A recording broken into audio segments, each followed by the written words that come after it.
going on, everybody? It's Jacob Varro for a build update today on something else that I have opportunity to work on.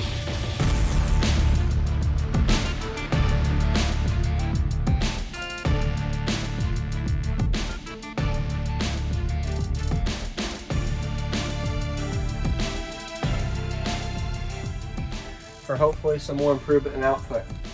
So a single 12 and a big ratio 4th order. Anybody that's new watching, welcome. I do a lot of random videos with my ugly box. So right now I'm currently right at 1 cube sealed on this enclosure for the sealed box of the 4th order, and that's net after motor displacement and wood displacement. And then the ported section size total is right at 5.8 cubes. So it's almost a 6-to-1 ratio 4th order, and it's tuned to 47 hertz. So, and that's on a Crescendo 6K at half ohm. So I'm running this at half ohm. I still got to do some more videos on clamp power, ohm rise, and see where my rise is versus my peak and how it's changed after doing all the other changes. So I also have a back hatch that I added. Watch those videos to see what I did with that. Same with the wooden roof and all of the braces. So this video is going to be focusing on this right here. So while I was doing my last demo video I watched, that I was actually doing on video for y'all to watch, I noticed that I have a lot of areas here that are moving, like here, here, here. So a lot of this area, I have a lot of movement. And when I'm playing high volumes, these things are bottoming out. So while I'm playing the high notes, these things bottom out. So what I'm going to be doing is, since I have a 4-channel amp, don't really need my backdoor speakers.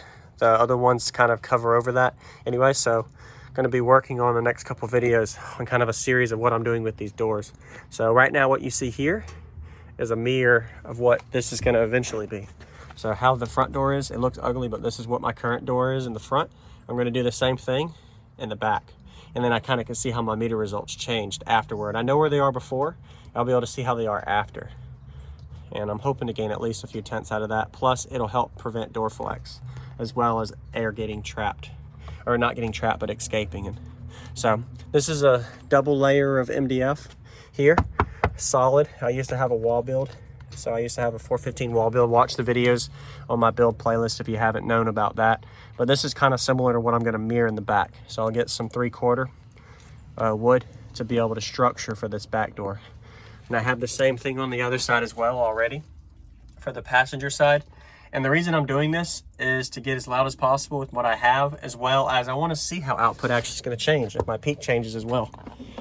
Because currently this door has got a lot of flex, and I got some work to do on this. So I'm going to be working on this door as well as that door over there for the next few days on videos, hopefully, when I get time. But taking out the speakers in the back like I don't have in the front, I might work on videos as well with my doors, my speakers, with my little amp here I got.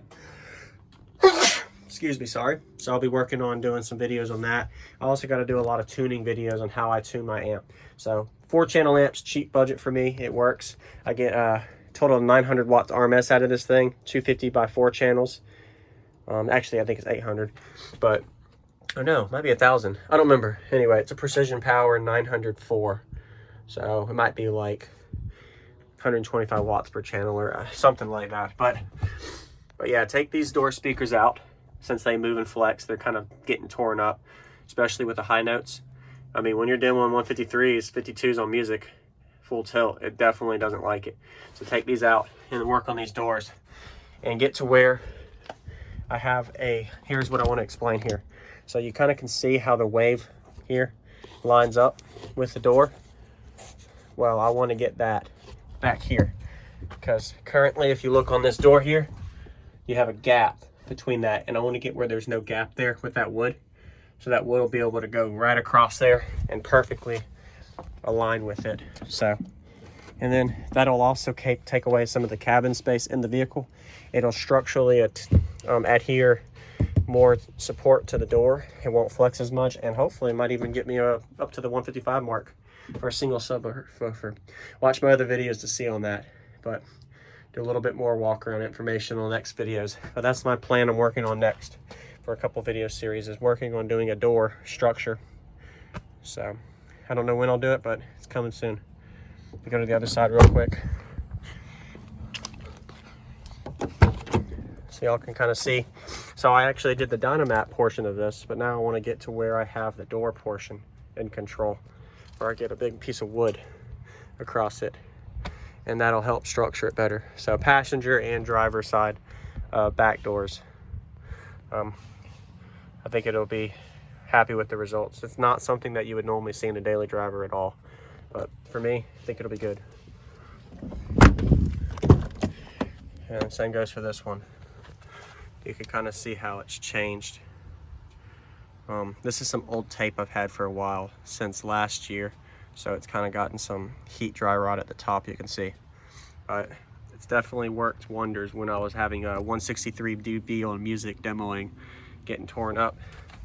Really tears up your door, especially like right here.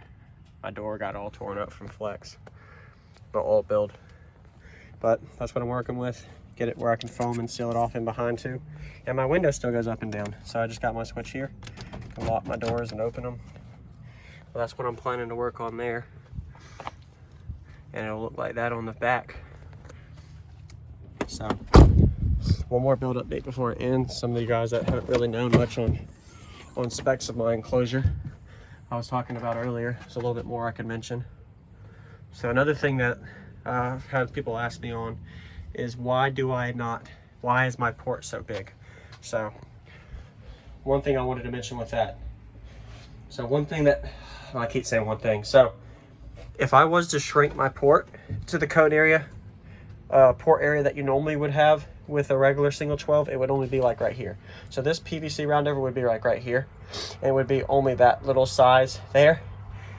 And imagine if I did that, I would only be doing like a 149 or 150. It'd be a lot more, it would probably give me better bandwidth. I would be able to play down to like 20, 21 hertz, but I would not be metering what I'm metering. It would not be as loud. It would be a lot less peaky and more musical, but I wouldn't be nearly as loud. And also, I'm loudest right here. So that was something that somebody was wondering about. Hopefully this answers your question if you're watching, is I don't have a small port area port because of the pressure it releases to my cabin. For some reason, having such a wide port with a big ratio 4th order, my cone area is not the best when it comes to cone control, but for SPL output at high tuning, this thing does miracle. Y'all see the numbers on Meteor and where I'm doing 54 plus. I mean, it's impressive to see that from a single 12. You know, I would only be doing like 150, 151s if I shrunk it down. But hopefully that explained that. I'll leave y'all be. I'm not going to answer any more questions or anything. I'll see you on the next one. Comment, subscribe if you haven't, and stay tuned for the build updates on those doors. It's going to be fun. What's going on, everybody? This is Jacob Viral, ending this video to say thank you for watching my videos. Every single day I have a daily cardio video I upload. So if you haven't already, go ahead and hit that subscribe button and notification bell, and I'll see you tomorrow.